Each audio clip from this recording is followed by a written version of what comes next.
What is up, everybody? It's Animac here for AnimeUproar, and today I will be breaking down the most recent events of the 7 Deadly Sins story, including the incredible battle that is currently taking place between the Demon King at his strongest level of power yet, and the Sins and Elizabeth. I will be explaining what exactly is happening and likely to happen next, and I will give you my thoughts on all of it right here in this video, so let's get into it.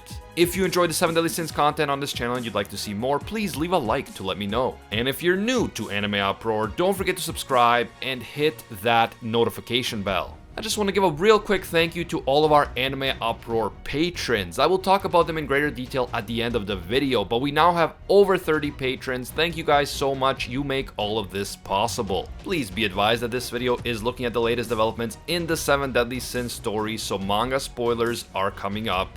Proceed with caution, you have been warned. Chapter 321 of the manga was just a great chapter overall. We learned some important new information, we got lots of action, and we had the return of the one and only Lord Escanor, also known on this channel as Big Daddy Sunshine. Let's get some hashtag Big Daddy Sunshine down in the comments, everybody. In the previous chapter, chapter 320, we saw Bon, Merlin, Gowther, Deanne, and King arriving at the magical lake after defeating the massive Lovecraftian Indura. Their intention now is to work together with Meliodas and Elizabeth to defeat the Demon King. The Sins make it clear that they are here to help, but Meliodas is not happy. He tells them that this fight has nothing to do with them and that they need to get out of here right now.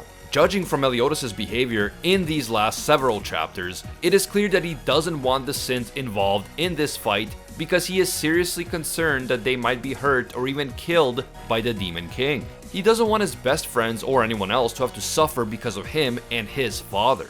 Bon reminds Meliodas that they fought their way out of purgatory so that they could all be together and live together in peace. And the other Sins confirm that they are all here to help. They want to work as a team, and they don't want the burden of defeating the Demon King to be only on Meliodas' shoulders. But then Meliodas confirms what we've all been suspecting since the last chapter, and something that I discussed at length in the previous video. Meliodas confirms that the Demon King is now way stronger than he was before, and this is a big deal. This means that the Demon King is even stronger now than he was back when he had possessed the body of Meliodas. And we all remember how long that battle took and how hard it was for everyone to come together in order to defeat the Demon King back then. You might be wondering why the Demon King would be stronger now inside the body of Zeldris than he was inside the body of Meliodas, since we know that Meliodas is definitely stronger than Zeldris. But it looks to me like Zeldris was a more compatible vessel for the Demon King. Probably because Meliodas was putting up a bigger fight from the inside and resisting the Demon King's control more effectively. Back when he was possessing Meliodas, the Demon King's appearance took on the form of an adult Meliodas, and when he was first possessing the body of Zeldris, the same thing happened. The Demon King looked like an adult version of Zeldris. However, since chapter 320, the Demon King has been able to take on a new form altogether.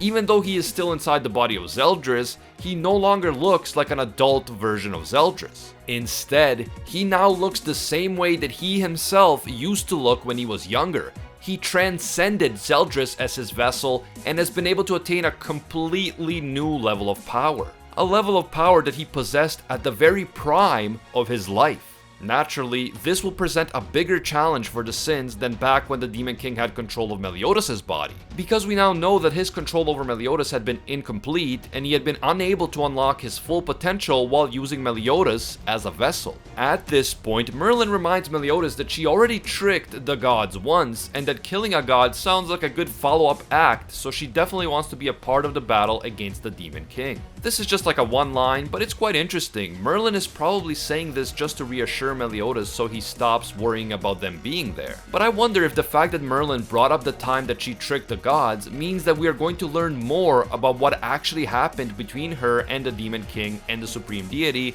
in the past. I would love to know more about how exactly Merlin was able to pull off tricking them and then also escape the destruction of Belialuin unscathed. And of course, I would like to know more about the Supreme Deity's involvement in the destruction of Merlin's home city. We just know so little about the Supreme Deity, and I am definitely anxious to learn more. the Sins and Elizabeth continue to discuss their current predicament. Meliodas doesn't want them to get hurt, but the Sins want to work together as a team because that gives them the best possible chance of winning.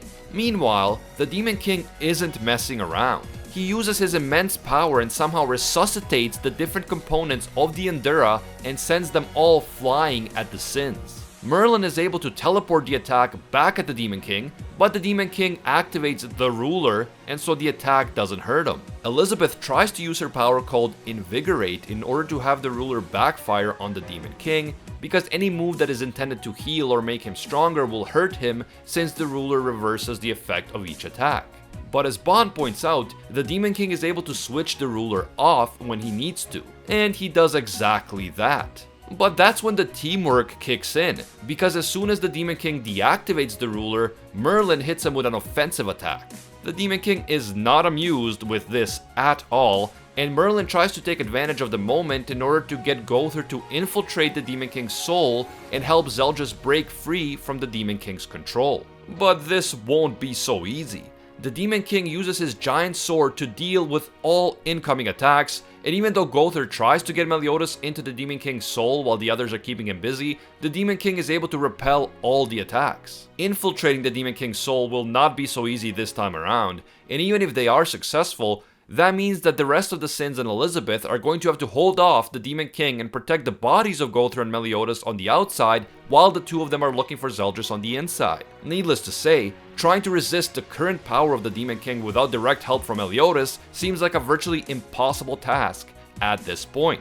And just then, in that exact moment when the Sins desperately need more power in order to keep the Demon King at bay, the one and only Big Daddy Sunshine enters the fray. Escanor appears, blocks the Demon King's sword with nothing but his bare hand, and the chapter ends with the words, "The mightiest always arrive late."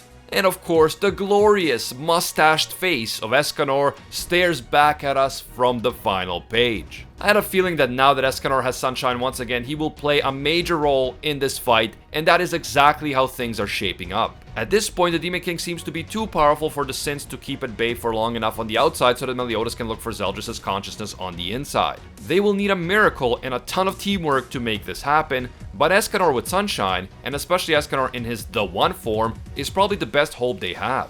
You will recall that during the previous fight against the Demon King, when the Demon King was possessing Meliodas, Escanor did not have Sunshine. He had given Sunshine over to Mael so that Mael could defeat the original demon. So during that battle, Escanor was pretty much useless, and Mael didn't really do too much either if we're being honest. However, we now have a situation in which the Demon King is even stronger than he was before, but luckily Escanor is back at full power, so this time he will be able to play an important role.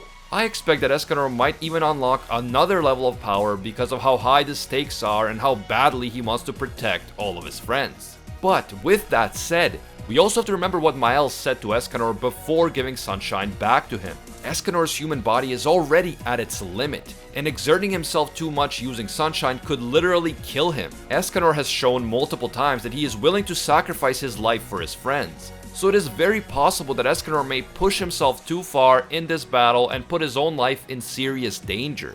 Now that Escanor has arrived, all 7 Sins and Elizabeth are on the battlefield. The battle is only now getting serious, and we can expect a 2-pronged battle to ensue in the next chapter, an inner battle to save Zeldris, and an outer battle against the Demon King in the physical realm. What's more, I suspect that even though all the Sins are now here, we still haven't seen all the actors enter the stage. I believe that at some point in the future we are going to see Gelda, Hawk, Hawk's mama, Arthur Pendragon, and maybe even the Supreme Deity make an appearance. This battle is just getting started, and I expect it to take quite some time to unfold fully. Whatever happens, I can't wait to keep reading and keep enjoying the ride. Teamwork is sure to play a crucial role in this fight, as we saw in this chapter with the teamwork that Elizabeth and Merlin demonstrated. And I really can't wait to see epic fights like this one get animated. It's going to take the 7 Deadly Sins anime to a completely new level. In my opinion, it's going to be glorious. Let me know what you guys think. What are your thoughts on the latest chapter, and how do you think the battle will unfold? Do you agree with me that we are still going to see Gelda, Hawk, Hawk's mama, and other characters appear on the battlefield? Let me know down in the comments. If you enjoy the 7 Deadly Sins content on this channel and you want to see more, you can leave a like to let me know. And if you're new to AnimeUproar, don't forget to subscribe and hit that notification bell to turn on all notifications. That is the only way you will be actually notified by YouTube. I want to give a huge thank you to all of our AnimeUproar patrons for supporting our work and making our work possible. A special thank you to all of our Pro Hero tier patrons, including the one and only Gilgamesh, Nothing But a Fan, Jason Wilson,